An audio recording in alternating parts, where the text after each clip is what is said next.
चलो ठीक है। चलिए अभी हम आप लोग को ये रुक्मणी पब्लिकेशन का बुक है, ये टेस्ट सीरीज कंसिस्ट करता है, मतलब इसमें बहुत सारे टेस्ट सीरीज आपको देखने को मिलता है। स्पेशली टेस्ट सीरीज का ही कंपाइलेशन है, बहुत सारे टेस्ट सीरीज मिलेंगे आपको देखने को। इसमें 35 टेस्ट मैं देख पा रहा हूँ, जहाँ तक 35 टेस्ट का कलेक्शन है। टेस्ट नंबर 1 आपको अभी बताएंगे, और ये मैथ्स का है, स्पेशली मैथ्स का है, मतलब ये जो सेशन है मैथ्स का ले रहा हूँ। तो इसमें कुल 20 के लगभग क्वेश्चन होगा। तो टेस्ट 1 का मैं मैथ्स का 20 क्वेश्चन को मैं जो भी मतलब क्वेश्चन है उसको मैं करवाऊँगा। अभी देखते हैं क्वेश्चन नंबर 1 को, ठीक है। और इस टेस्ट का ये क्वेश्चन नंबर 3 है, लेकिन हम लोग के लिए ये क्वेश्चन नंबर 1 होगा, शुरुआत है मतलब। तो आइए इस चीज़ को समझते हैं, ठीक है। देखिए कहता है 3 संख्याएं 4/5, 5/6 और 9/10 के अनुपात में है। इसमें कह रहा है कि सबसे छोटी और सबसे बड़ी संख्या के बीच का अंतर 12 है। सबसे बड़ी और सबसे छोटी संख्या के बीच का अंतर 12 है, तो वह संख्या ज्ञात करें जो ना तो सबसे छोटी है और ना ही सबसे बड़ी है। तो वैसा संख्या प्राप्त करना है हमको, या उस संख्या के बारे में बताना है जो ना तो सबसे बड़ा है और ना ही सबसे छोटा है। तो इस चीज़ को बनाने के लिए हम क्या करते हैं, ये देखिए आप किस प्रकार मतलब अप्रोच करते हैं। तो हमारा अप्रोच बहुत क्लियर होगा। इस प्रकार है कि मानते हैं कोई 3 संख्या है, कोई 3 संख्या है, जैसे कि A है, B है और C है। आप इसको कहेंगे कि आप ये ग्रेटर देन क्यों लगाए। तो ग्रेटर देन भाई इसलिए लगाया हूँ क्योंकि यहाँ आप पढ़िएगा कि वह संख्या ज्ञात करिए जो ना तो सबसे छोटी है और ना ही सबसे बड़ी है। तो आपको इसको देख के अंदाज़ा लग रहा होगा कि ये B ही ऐसा संख्या है जो ना ही सबसे बड़ा है और ना ही सबसे छोटा है। देख रहे हैं, ये A इससे बड़ा हो जा रहा है और C इससे छोटा हो रहा है, मतलब मिडिल में, बीच में है। तो ऐसा स्थिति तभी होगा जब कोई बीच में होगा, बड़ा से जस्ट बाद में होगा और छोटा से जस्ट पहले होगा, ठीक है। तो ये चीज़ें देखने को मिलती है। तो अब देखते हैं, कहता 3 संख्या इसके अनुपात में है। तो ये 3 संख्या तो हम हाइपोथेटिकली इसको लिखे, मतलब माने कि वो 3 संख्या होगा, लेकिन वही 3 संख्या इधर अनुपात में दिया हुआ है। तो पहले हम क्या करते हैं कि जो 4/5, 5/6, 9/10 जो फ्रैक्शन में लिखा हुआ है उसको एक पहले नंबर बना लेते हैं, क्योंकि नंबर में बना लेंगे तो आसान हो जाएगा हम लोग के लिए अप्रोच करना। तो देखिए क्या करते हैं कि 5, 6 और 10 का एलसीएम निकाल लेते हैं। इसको एक करने के लिए हम नीचे वाला, जिसको हम अंश के बाद जो नीचे होता है उसको हर कहते हैं, तो हर का हम डिनोमिनेटर निकाल लेते हैं, ठीक है, ताकि नीचे वाला इक्वल हो जाए और वो कट जाए पूरा, और ऊपर में अगर कुछ कॉमन आएगा तो वो भी कट जाएगा, अगर आएगा तब, नहीं आएगा तो नहीं होगा। तो देखिए कहते हैं हम इस प्रकार बनाते हैं कि 5, 6 और 10 का एलसीएम 30 आता है। आप निकाल लेंगे, खुद भी बन जाएगा 5, 6 और 10 का एलसीएम। अगर नहीं समझ में आता है तो बाद में कहीं बता देंगे कि कैसे फास्ट हम एलसीएम को निकाल सकते हैं। तो यहाँ पे देखने को मुझे 30 मिलता है एलसीएम, तो नीचे वाला को 30 बनाएंगे, हर एक संख्या में 30 बनाना पड़ेगा। तो ये 5 है, इसको 6 से मल्टीप्लाई करने पे 30 बन जाएगा। अगर 6 से नीचे मल्टीप्लाई किए तो 6 से ऊपर कर देते हैं, क्योंकि ये कट करके वैसे भी 1 देगा।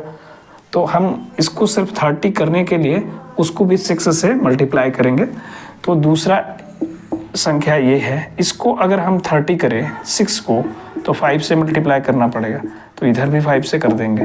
तीसरा संख्या है 9/10, इसको भी 30 करने के लिए हमको तो इधर भी 3 से मल्टीप्लाई करना पड़ेगा, ठीक है।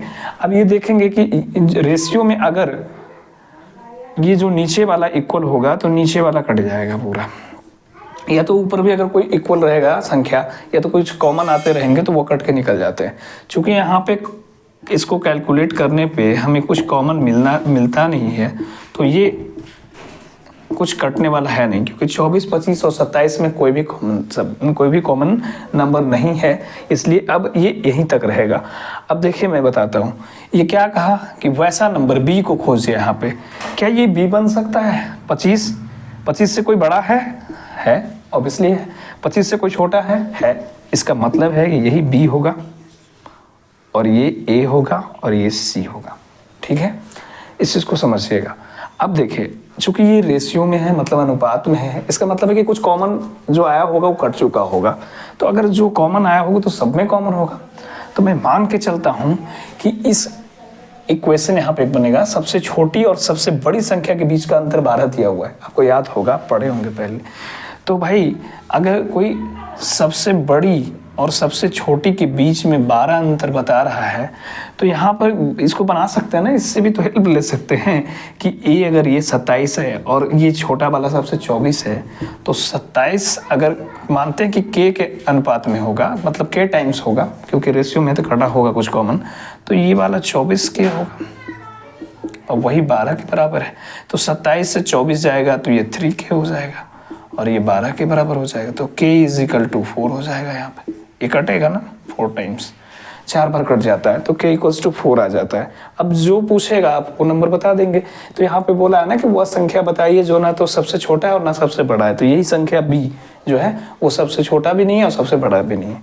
तो b आएगा क्या, ये b को हम लिखेंगे 25k। तो 25 और k का क्या यहाँ पे क्या है, 4 है ना, तो 4 यहाँ पे लिख देंगे और ये 100 बन जाएगा। यही इसका आंसर हो जाएगा, राइट। चलिए दूसरे क्वेश्चन की तरफ चलते हैं।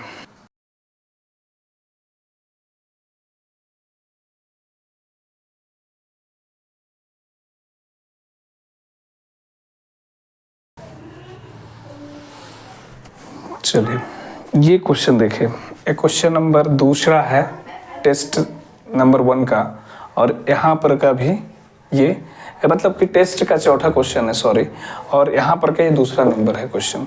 तो देखिए क्या कुछ कहता है यदि एक घन का पृष्ठ, कोई घन है, उसका पृष्ठीय क्षेत्रफल इतना दिया हुआ है, सेंटीमीटर स्क्वायर है, इसका मतलब एरिया ही है, ठीक है। तो घन का आयतन क्या होगा। इसको बनाने से पूर्व आपको कुछ चीज़ें जानना होगा, जैसे कि आप क्या जान सकते हैं इसमें कि आयतन क्या है और पृष्ठीय क्षेत्रफल क्या है। चूंकि पृष्ठीय क्षेत्रफल पहले दिया हुआ है और उससे संबंधित हमारे पास संख्या भी दिया हुआ है, मतलब उसका संबंध भी बताया हुआ है, जरूर कहीं ना कहीं उसी से कुछ निकलेगा और आयतन में भी डिमांड करेगा और आयतन आप उसके सहायता से निकाल देंगे। ये चीज़ मैथ्स का ये लैंग्वेज है, ये समझना पड़ता है कि आखिर दिया है तो उससे कुछ निकालना होगा, ठीक है, उससे कुछ निकलेगा। तो पहले मैं बता दूं घन है क्या। तो घन आप इस प्रकार के कोई शेप को घन कह देते हैं। एक यह घन है जिसमें आपको अगर किसी के साइड को ए मानते हैं तो इसके हर साइड को, मतलब लेंथ, ब्रेथ, हाइट सब ए ही देखने को मिलेगा, ठीक है। ये जो भी आपको देखने को मिलेगा हर जगह एक ही साइड, एक ही प्रकार के साइड मिलेंगे, मतलब कि एक ही से माप होगा सबका, चाहे मीटर में हो या फिर सेंटीमीटर में हो, ठीक है। जितना बड़ा होगा मतलब कि वो एक ही माप का होगा हर साइज। तो चलिए पृष्ठीय क्षेत्रफल के बारे में जानकारी आपको दे दें कि पृष्ठीय क्षेत्रफल जो है, क्षेत्रफल वो कुछ नहीं होता है 6 टाइम a²। आप देखिए मैं बताता हूँ, किसी वर्ग में या तो किसी घन में, वर्ग नहीं घन में, क्योंकि वर्गों की सहायता से ही बनता है, तो घन है, तो घन में एक इधर देख रहे हैं आप, एक इधर देख रहे हैं, एक इधर देख रहे हैं, 3 तो दिख रहा है आपको। इसके अलावा भी 3 फेस होता है, एक नीचे वाला और एक इधर और एक उधर वाला, तो 3 6 फेस होता है। एक का एरिया निकालने के लिए हम साइड ए है तो उसको ए और ए से गुना करते हैं तो a² रहता है, तो 6 फेस है तो 6 का एरिया क्या होगा, सभी फेस तो सेम है तो 6a² हो जाएगा। तो इसीलिए पृष्ठीय क्षेत्रफल टोटल, मतलब सभी का पृष्ठीय क्षेत्रफल सबका मिला करके 6a² होता है। और यहीं पे आयतन अगर पूछता है तो आयतन कुछ नहीं होता, ये साइड का क्यूब हो जाता है। चूंकि यहाँ पे साइड ए है इसलिए ये ए का क्यूब हो गया, ठीक है, ये ए है, समझ रहे, तो ये ए का क्यूब हो गया ये। चलिए अब इस क्वेश्चन के अकॉर्डिंग क्या है कि पृष्ठीय क्षेत्रफल मतलब 6a² दिया हुआ है हमारा, 6a² क्या दिया हुआ है 5046 है। यहाँ से देखिए ना, यहाँ पता चल रहा है कि यहाँ से a निकल जाएगा। 6 को आप यहाँ डिवाइड करेंगे 6 से तो 8 6 48, 2 यहाँ से तो 8 3 24, 8 3 24, सॉरी 6 है ना, 6 चौक 24, 6 चौक 24, और यहाँ से क्या होगा 6 का एक टाइम पढ़ेंगे, मतलब 6 1 6 तो 1 हो जाएगा। तो ये ए स्क्वायर है। अब ये स्क्वायर है तो ए से यहाँ से क्या बन जाएगा, ये रूट चढ़ जाता है 841, तो ये 29 हो जाता है। मैं आपको बताऊंगा कभी कि रूट कैसे बदलता है, रूट में कैसे हो जाता है, वो क्या प्रक्रिया है, लेकिन यहाँ पे आप मान के चलता हूँ कि आपको पता है। तो ये ऐसे हो जाता है, तो ए हमारे पास 29 आ गया। चूंकि ए जो है एक लेंथ है तो सेंटीमीटर में आ जाएगा। ये आयतन पूछ रहा है आपसे, मतलब कि इसी का क्यूब पूछ रहा है। तो क्या करना है कि ए तो हमारे पास 29 दिया हुआ है आपको सेंटीमीटर, ए क्यूब पूछ रहा है, इसको क्यूब कर देंगे और इधर को भी क्यूब कर देंगे, यही वॉल्यूम हो जाएगा हमारा। जो आयतन पूछ रहा है 29 का क्यूब बनाना है आपको। देखिए अगर ये 9 है लास्ट में, तो यूनिट डिजिट को 3 टाइम्स तो मल्टीपल होगा, तो 9 का मल्टीपल करेंगे 3 टाइम्स, 9 का क्यूब होता है 729। जैसे कि 9 को मल्टीप्लाई करेंगे 81 को एक बार और 9 से मल्टीप्लाई करेंगे 729 आएगा। तो 9 लास्ट में फिर भी आएगा। तो कुछ लोग क्या करते हैं कि 9 को मतलब यूनिट डिजिट निकाल करके वो डायरेक्ट ऑप्शन को पकड़ने की कोशिश करते हैं कि कौन सा ऑप्शन हो सकता है, क्योंकि इतना करेंगे तो आपको समय खाएगा ये। तो उस चीज़ को समझने का प्रयास करते हैं। तो देखिए यहाँ पर 9 आपको 2 बार मिल गया, 2 चीज मिल गया। इसका अर्थ हुआ कि ये तो कभी हो नहीं सकता, ये दोनों कट जाता है, तो 50% चांसेस आपका यहीं से क्लियर हो जाता है। तो अगर ये 9 है, यहाँ पे कुछ और कोई और संख्या होता, 7 होता, 3 होता, 4 होता, तो अल्टीमेटली वो आंसर हो जाता। तो यहाँ पे तो कुछ पता नहीं चल रहा है, इसका अर्थ ये हुआ कि हमें निकालना पड़ेगा। तो 29 का डबल तो ये है 841। अब 841 को 29 से आप मल्टीप्लाई कर दीजिए। कहीं पे साइड पे आप लिख करके अपने कॉपी में 25 को 9 टाइम्स मल्टीप्लाई कर दीजिए, 841 को 29 टाइम्स मल्टीप्लाई कीजिएगा। 9 1 जा 9, 9 4 जा 36, रिमेनिंग 3, 8 9 जा 72 प्लस 3, तो ये 75 हो जाएगा। आप हिंदी में कर लीजिएगा, चूंकि मेरे को इंग्लिश में याद है इसलिए मैं इंग्लिश में कर रहा हूँ। तो 2 का 2 हो गया, हिंदी भी बता देंगे आपको। 4 दूना 8, 8 दूना 16, इसको जोड़ लीजिएगा। 9 6 2 8, 8 5 13 का 3 बाकी 1, 7 6 13, 1 14 4 बाकी 1, 2 4 3 8 9 आ रहा है कैलकुलेट करके। तो ये हमारा जो 2 4 3 8 9 आ रहा है, ये सेंटीमीटर क्यूब में आ जाएगा, क्योंकि सेंटीमीटर का भी ये क्यूब होगा। तो देख लीजिए आंसर 24389 का क्यूब आपको यहाँ देखने को मिल जाएगा। तो ये इसका आंसर हो गया। अब आपको नेक्स्ट क्वेश्चन की ओर ले चलते हैं। चलिए देखिए, ये क्वेश्चन आपको तीसरा क्वेश्चन है ना, तीसरा क्वेश्चन, और यहाँ पर का तीसरा क्वेश्चन मतलब टेस्ट का 11वां नंबर क्वेश्चन है ये। तो इसको हम सॉल्व कर देते हैं। कहता है जब एक गेंद है कुछ ऊंचाई से गिरती है तो वह धरती से टकराकर उस ऊंचाई के 4/5 भाग तक उछलती है। यदि किसी गेंद को 40 मीटर ऊंचाई से गिराया जाए तो तीसरे उछाल में वह कितनी ऊंचाई तय करेगी। इस क्वेश्चन को बनाने से पहले मैं आपको कॉन्सेप्ट क्लियर करना चाहता हूँ कि कोई भी ऑब्जेक्ट को जब हम किसी ऊंचाई से गिराते हैं तो गिराने के समय आप अगर पढ़े होंगे फिजिक्स में, कहीं बहुत सारे स्टूडेंट होते हैं जो फिजिक्स ऑप्ट करते हैं अपने इंटरमीडिएट क्लास में, इंटर में मतलब। तो क्या होता है कि जो ऊर्जा उसके पास होती है, उसके पास पोटेंशियल एनर्जी होती है, कुछ एनर्जी होता है, मतलब ऊपर जब हम रखे रहते हैं तो वो एनर्जी नीचे जाता है तो कम जाता है। जब टकरा के आता है ना तो वो हाइट उतना नहीं आ पाएगा। आप देखेंगे कोई गेंद को पटकेंगे तो थोड़ा कम जाता है हाइट, फिर धीरे धीरे कम के नीचे चला जाता है, मतलब उसकी ऊर्जा फिर खत्म हो जाती है। ठीक है, तो हाइट पे कोई भी ऑब्जेक्ट है उसके पास एक ऊर्जा होती है जिसको हम पोटेंशियल एनर्जी कहते हैं, मतलब एक प्रकार का ऊर्जा है उसके पास, वो एनर्जी धीरे धीरे कम जाती है। वही कहानी यहाँ पे होगा कि एक बॉल है, वो कुछ ऊंचाई से गिरती है, वो 3 बार गिरती है, उसकी हाइट मतलब गिरने के उपरांत उसकी हाइट 4/5 हो जाती है। 3 बार अगर 4/5 होती है, मतलब यहाँ पर आया फिर 4/5, फिर तो कहाँ तक पहुँचेगी तीसरे उछाल में। बस वही क्वेश्चन है, इसको बहुत ही सिंपल ढंग से आप बना सकते हैं। तो इसको बनाने के लिए हम कुछ नहीं करेंगे। ये देखिए हाइट है 40 मीटर, हमारा हाइट अटेन किया हुआ है। वो गिरेगा, कुछ नहीं करेंगे, एक बार गिरेगा तो 4/5 हो जाएगा, अपने इनिशियल हाइट का 4/5 हो जाएगा, मतलब शुरुआती अवस्था का। दूसरा बार भी 4/5, तीसरा बार भी 4/5। देखिए इसको सावधानी से करेगा, कहीं गलती नहीं हो जाए। तो 5 8 जब 40, मतलब 5 को 8 से गुना करेंगे 40 कट जाएगा वो। तो 8 चौक 32, यहाँ देख रहे हैं 32 हो रहा है, और यहाँ 4 चौक 16 हो रहा है, और ये 25 हो रहा है। इसको अगर 4 से मल्टीप्लाई कर दे और ऊपर भी 4 से मल्टीप्लाई कर दे तो ये 100 हो जाएगा और ये 4 ऊपर मल्टीप्लाई होगा उसके साथ। मैं क्यों कर रहा हूँ ये आपको आगे चल करके मालूम पड़ेगा। देखिए 32 है, यहाँ 16 है, 16 यहाँ पे इसको स्प्लिट कीजिएगा तो 2 और 2 हो जाएगा, तोड़ेंगे तब तो 16 दूना 32 मिल जाएगा और इधर भी 32 है और एक 2 भी है तो 32 का 32 इंटू 32 का स्क्वायर हो जाता है जो मुझे याद है।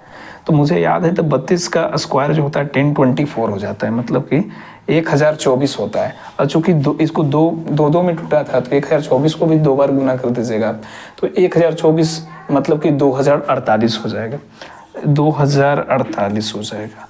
और ये 25 चौक 100 होता है, मतलब 2 जीरो नीचे है एक के साथ, तो 2 जीरो जब उसको हटाएंगे तो ये ऊपर आकर के यहाँ पे एक डेसिमल के फॉर्म में आ जाता है। ठीक है, तो ये आपका आंसर होता है। आप बोलेंगे कि सर ऐसा फॉर्म में तो कहीं दिया हुआ नहीं है। हाँ, 20 इंटीजर देख करके आप जल्दीबाजी में मार के निकल सकते हैं, जो कि गलत नहीं होगा। लेकिन आपको अगर ये नहीं समझ में आ रहा है कि हम इसको तोड़ेंगे कैसे फ्रैक्शनल वैल्यू में, तो भैया 20 तो आप समझ में आ रहा होगा कि इंटीजर है, फ्रैक्शन नहीं समझ में आ रहा है तो इसको ऐसे कर दीजिए ना, 48/100 कर दीजिए। क्यों? क्योंकि ये हटेगा तो 1 और ये 2 अंक रहने के कारण यहाँ पर डबल जीरो पड़ जाता है। यहाँ देखिएगा 4 से काट दीजिएगा तो 4 का 4, 4 दूना 8, 4 दूना 8, 4 पचे 20, 12/25। इसका मतलब ये हुआ कि ये जो है 12/25 है और ये 12/25 आपको कहाँ देखने को मिलेगा? ये देखने को मिलेगा। तो ये 20.12/25 जो है इसका आंसर हो गया। ठीक है,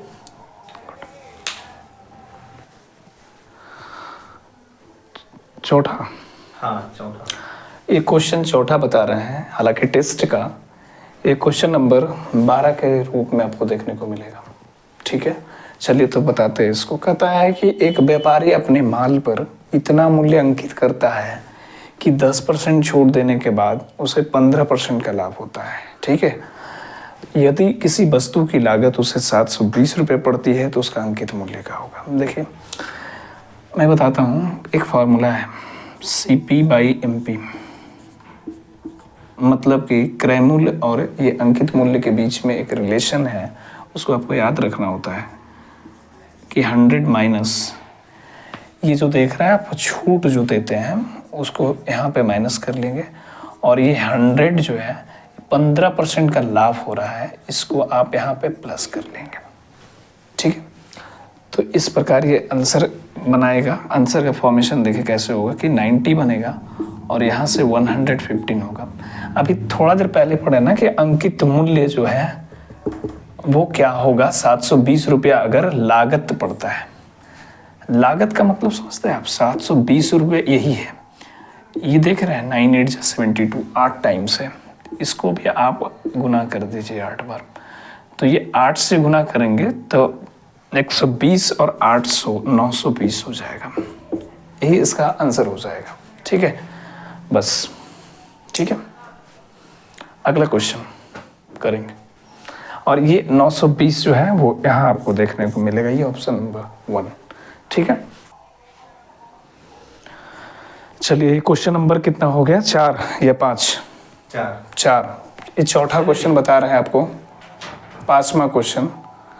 और ये क्वेश्चन आपको टेस्ट में 19 नंबर के रूप में मिलेगा। ठीक है, कुछ नहीं है क्वेश्चन में, क्वेश्चन सिर्फ पढ़ते ही समझ में आ जाता है कि एक साधारण धनराशि है, मतलब कुछ पैसा है, धन है, वो साधारण ब्याज उस राशि का 8/25 है, मतलब देता है। कोई धन लगाते हैं ना बैंक में या कहीं और, या किसी को देते हैं आप, तो कुछ पैसा लेते हैं ना देने के लिए कि भाई इतना समय बाद हम कुछ लेंगे आपसे। तो वही बात है कि कुछ धनराशि है, उसमें साधारण ब्याज इतना करार हुआ है कि 8/25 लेंगे हम उस धनराशि का एक समय बाद।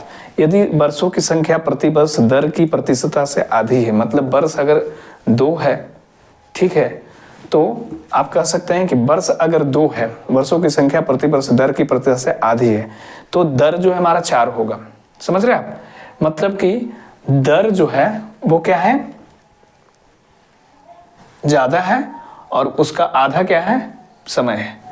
तो प्रति वर्ष दर क्या है? तो देखिए कुछ नहीं है, पहले रिलेशन बना, पहले मेरे को समझाना है आपको कि सिंपल इंटरेस्ट का एक गोल्डन फॉर्मूला है कि PR/T/100, बस ये याद रखिए। कुछ नहीं है। अब रिलेशन देखिए यहाँ पर दिया होगा कि यदि वर्षों की संख्या, मतलब ये जो टाइम है ना, ये दिया हुआ है कि प्रतिवर्ष दर की प्रतिशतता से आधी है, मतलब दर का आधा है। इसका मतलब समझते हैं आप, मतलब रेट ज़्यादा है, रेट को आधा करेंगे तो टाइम हो जाएगा, ठीक है। इसी में एक रिलेशन बनाना है, आपको आंसर ले आना है। क्योंकि मुझे मालूम है कि SI = PRT/100 होता है और SI 8/25 दिया हुआ है।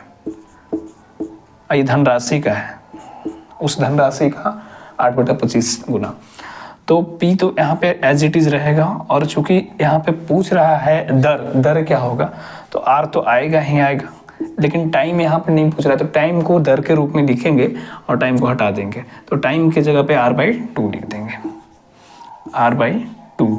और नीचे 100 तो आता ही है, बस इसको सॉल्व कीजिए, आपका आंसर आ जाएगा क्या होगा। तो भाई देखिए P से P कट जाता है यहाँ पे, और 25 से आप 4 टाइम्स कर देंगे, ठीक है। देखिए 4 दूना 8 और 8 मतलब 8 × 8 आ रहा है यहाँ पे, और ये R × R हो रहा है। R ही तो पूछ रहा है, एक R पूछ रहा है, एक R 8 के बराबर है। यही आपका आंसर आ जा रहा है, जो आपको यहाँ पे देखने को मिल जा रहा है, ठीक है। Thank you.